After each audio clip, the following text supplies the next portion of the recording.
दोस्तों, जैसा कि आप लोगों को मालूम है कि मैं इस चैनल पे झूठे पत्रकारों और झूठे न्यूज़ चैनलों यानी कि गोदी मीडिया या झूठे नेताओं और झूठे मुस्लिमों के जो नेता हैं, जो झूठे मुस्लिमों के हिमायती बनते हैं, वैसे झूठे लोगों को मैं बेनकाब करता रहता हूँ।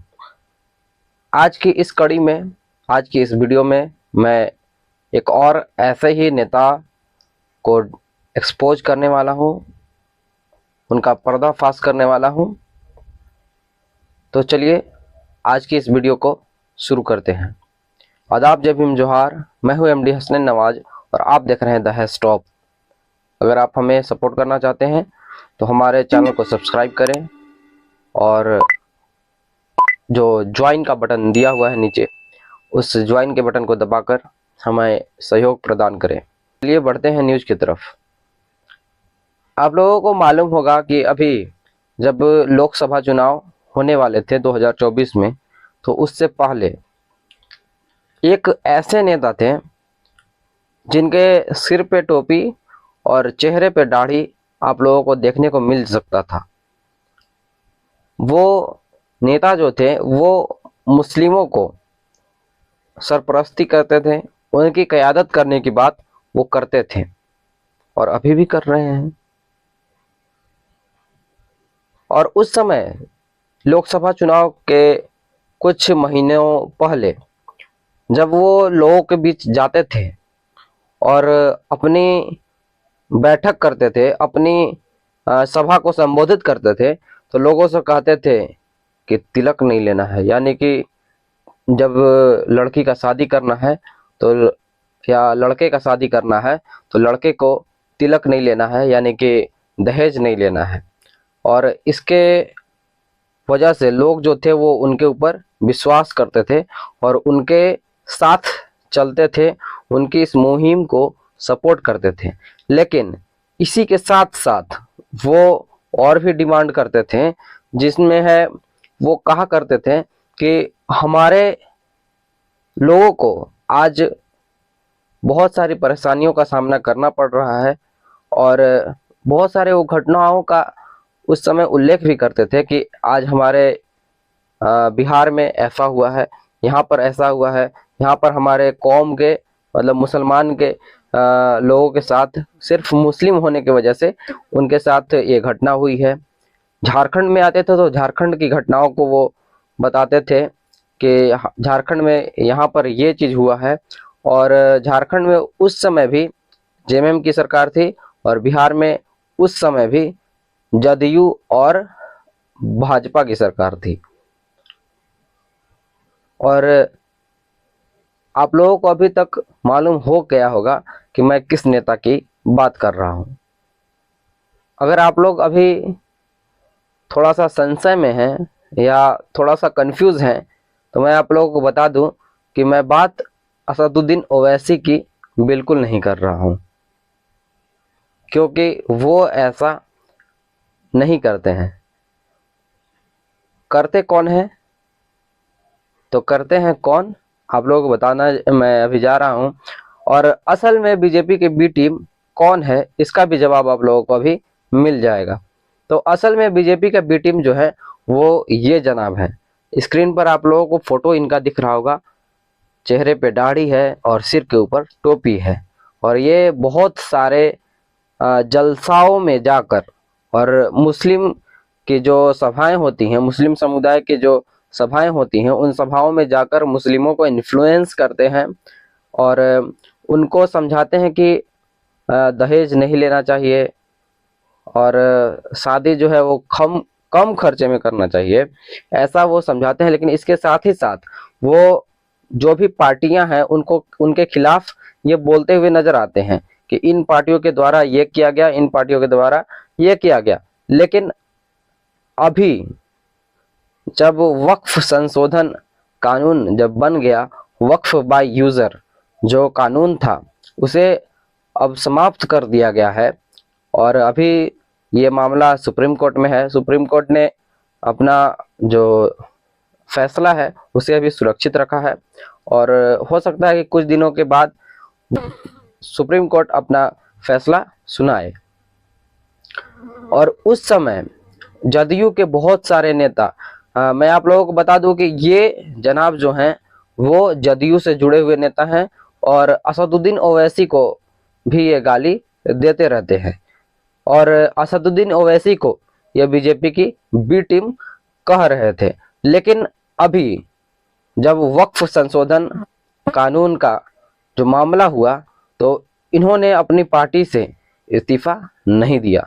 मैं आप लोगों को बताना चाहूँगा, बहुत लोगों को ये संशय है, ये कंफ्यूजन है कि गुलाम रसूल बलियावी अभी भी कभी मतलब जब से वो मुस्लिम समुदाय के सभाओं को आयोजन कर रहे थे और उन सभाओं में भागीदारी ले रहे थे तो उस समय वो जदयू के नेता नहीं थे।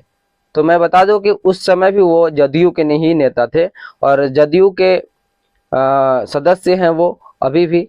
और इस वजह से उनसे एक्सपेक्ट किया जा रहा था, उनसे उम्मीद लगाया गया था कि जब वक्फ संशोधन कानून बन गया है तो इस वजह से जदयू के बहुत सारे मुसलमान नेता जो हैं वो पार्टी को छोड़कर और इस्तीफा देते हुए नजर आ रहे हैं। तो ऐसे में गुलाम रसूल बलियावी भी इस्तीफा देते हुए नजर आएंगे। लेकिन हुआ कुछ उलट।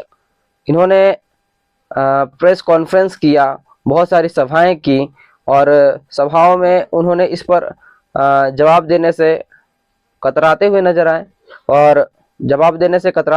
आए और उसके साथ ही साथ उन्होंने नीतीश कुमार के ऊपर कुछ बोलने पर भी उन्होंने चुप्पी साधा हुआ था।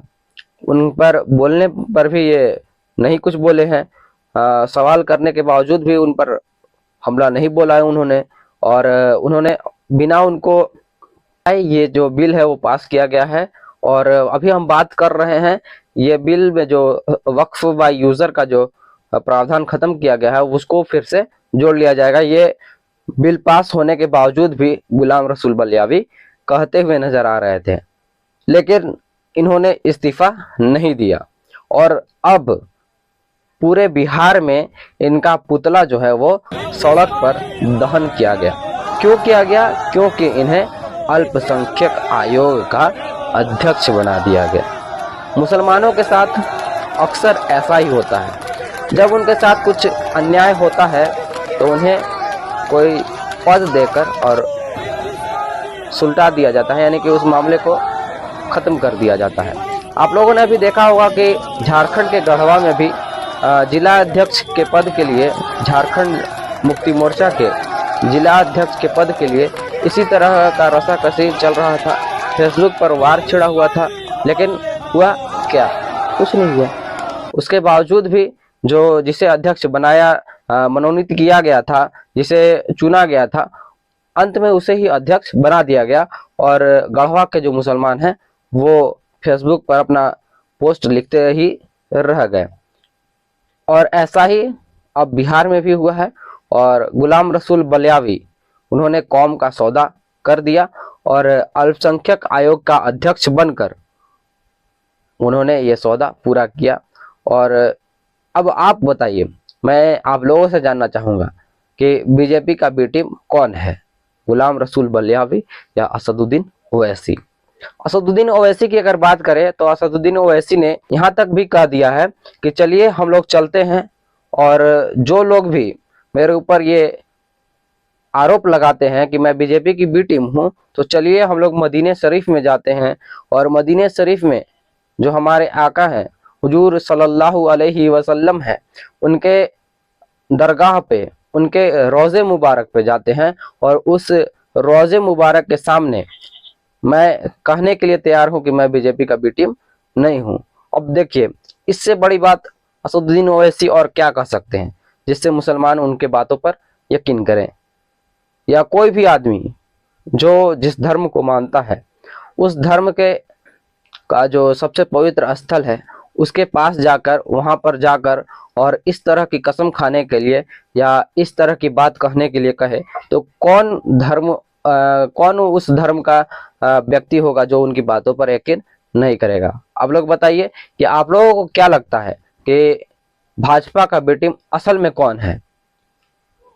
अभी जैसा कि जो ऑपरेशन सिंदूर हुआ, तो ऑपरेशन सिंदूर के बाद बहुत सारे सांसदों का एक प्रतिनिधि मंडल जो है वो विदेशों में गया, और विदेशों में जाकर भारत को किस तरह से आतंकवाद की चपेट में है और किस तरह से भारत जो है आतंकवाद को झेल रहा है, और किस तरह से भारत जो है वो आतंकियों के द्वारा सताया जा रहा है, इन बातों को विश्व स्तर पर, विश्व पटल पर रखने के लिए बहुत सारे सांसदों का एक प्रतिनिधि मंडल जो है वो विदेशों में गया हुआ था। उसमें असदुद्दीन ओवैसी भी थे, और वहां से आने के बाद प्रधानमंत्री नरेंद्र मोदी के घर में एक प्रोग्राम रखा गया था, उन सबों को बुलाया गया था, लेकिन उस प्रोग्राम में असदुद्दीन ओवैसी उपस्थित नहीं होते हैं। और उन्होंने जाते समय भी एक बात कहा था कि मैं अपना पक्ष भारत के लिए रखने जा रहा हूं, ना कि नरेंद्र मोदी के लिए। और इसीलिए वो नरेंद्र मोदी जी के जो आमंत्रण दिया गया था और उनके लिए जो समारोह रखा गया था, उस समारोह का वो हिस्सा नहीं बने थे। बाकी आप लोग बताइएगा कि आप लोगों को क्या लगता है कि भाजपा का बी टीम कौन है, असदुद्दीन ओवैसी या गुलाम रसूल बलियावी। कमेंट में इस प्रतिक्रिया को जरूर दीजिएगा, और इस संदर्भ में आपका कमेंट जो है वो बहुत ज़रूरी है। मैं आप लोगों से गुजारिश करूंगा कि इस संदर्भ में अपना कमेंट ज़रूर दें, और अगली वीडियो में फ़लस्तीन और इजराइल से रिलेटेड एक वीडियो बनाने वाला हूं, उसमें मैं आप लोगों को इसके संदर्भ में कुछ बातें बताऊंगा। तब तक के लिए धन्यवाद। मैं एमडी हसन नवाज।